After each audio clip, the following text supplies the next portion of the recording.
that's the hard thing about this business is that once you've worked as an actor and you've been on television, everyone assumes that you're somehow are made for life, and that you should be loaded, and that you should never have to work a normal job again. Well, also that you owe them an explanation.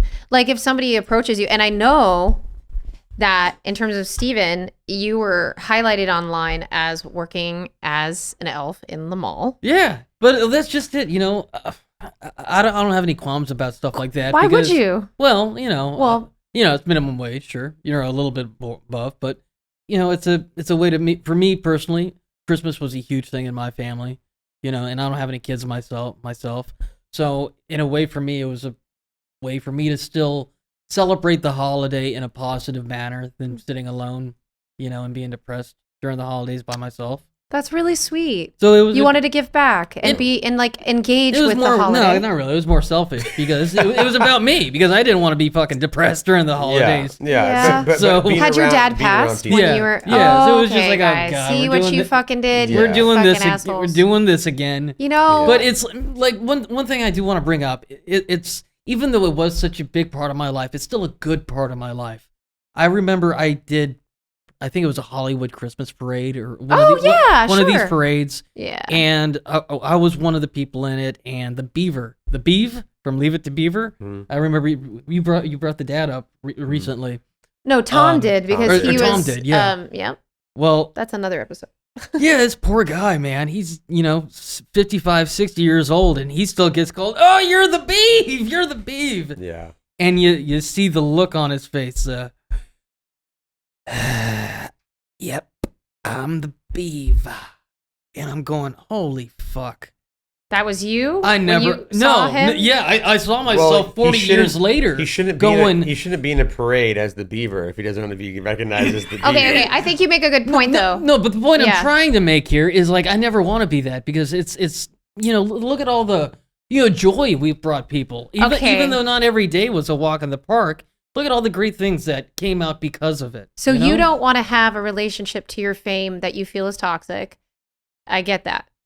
You want to have a more accepting, positive, you want to, And then in terms of what you're saying, I think I'm hearing this too, is that if you're going to engage with your fame, do it because you're choosing to do it and take accountability for it, or don't show up at all. Well, no, I mean, I think, my only comment about this is, that's difficult for a lot of people to get past. It's like being the star football player in high school, and nothing else. Like, that's the highlight of your life, right? Mm-hmm. Like you are the stud. You're the popular person, and then life hits you. Mm-hmm. And life gets real. Mayor Joe gets pregnant. You have a bunch of kids. Yeah, it can't go to college on scholarship. No one's on the sidelines cheering for you anymore, right? Tear your ACL. You kind of peak too early in life, and so the problem is when you're a young person, you have that kind of like career opportunity or those highlights.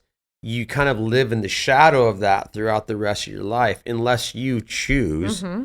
To kind of like really reframe how you don't have to live in that space your whole life. You don't have to be Beans your whole life. Even if the world sees you that way or recognize you as that, it doesn't matter, man. You have to just get really good at reinventing yourself always. And I think that's a new thing every day. And that's the best thing. I think him growing his beard is partly of reclaiming that, don't you? I think waking up in the morning every day and just you reinvent yourself. Yeah. You're like, I'm alive. I'm still here, man. I'm choosing life. Oh my God. I think that's the most powerful thing ever is that, and as an actor, you get really good at recreating yourself. That's why, Or putting on a mask. You get really good at that as an actor too. Sure. I mean, but yeah. Absolutely, but I think when you play a role, you put on a mask, but you get to experience a lot of things, right? And that can be really empowering. Yeah, and it's either or. Yeah. I'm glad we tackled it though, because I know that it was something that I saw, and at the time I felt really numb to it when people were like, "Oh yeah, he's got this regular job," and I was just like, "Oh man." There's been times in my life when I've debated, stepping away completely from the business, or it was at least like an intrusive thought where I was like, oh, is this going to become my reality at some point? And I've been privileged to eke out time we didn't have investments like you did. We didn't buy anything. So what that looks like is very different. I mean, we could have been child actors that did have investments, and we would have gone down the road of a little bit more financial freedom. It was a little different for you at the time, obviously, because you were almost too young to make those kinds of financial decisions for yourself. Yeah. But damn, too bad. I wish I could, Yeah, I need you to get on. I need you to be the dude that helps the kids like financially invest. I mean, there are people that are meant to do that with these kids, but more times than not, I don't know. It just seems like they're either the right person's not listening or the wrong person's in charge of their money or whatever. Or we make the wrong people famous. I feel like you can't choose who's going to end up becoming famous. There is no right or wrong. We don't know what's as a society, I guess. I could say, how long have we been saying stop making stupid people famous? Well, at least the last 10 years to 20 years now. We like tragedy, man. We like car crashes. So we're more often than not, we're going to choose the ones that are certain to crash and burn because people like that. Like that's why that's like a dark fascination. It is like you always stop. It's when you're on the freeway and the traffic's slowing and you realize there's a car crash and you're like, shut up and just keep driving. Why are you stopping to look? And then you get up close to it and then you stop and look. Yeah. Like it's almost it's almost like an impulse you can't resist. Who are your favorite famous people right now? Who are they? God, I don't Me? Meryl Streep, Dustin Hoffman. But are they famous anymore? Not really. Oh, God. What? How can you even say that? Okay, they're famous, but I'm talking about who are your favorite actively, like very hot on, like who are nominated for Golden Globes and Oscars? I haven't watched the. So you've fallen out of it. You don't even know. I know. I didn't even care back then. Yeah. I didn't even care back then. I have a theory that, like, honestly, famous is not what it used to be. That fame is so different now. That award shows, people don't really give a shit about award shows anymore. It's almost, but it's not almost not fame anymore. It's infamy. Mm-hmm. It's all become like this self-promoting. I don't know. It's a very different thing. Like at least if you were a performer, you had to be able to deliver something that was entertaining in a way that was separate from your life.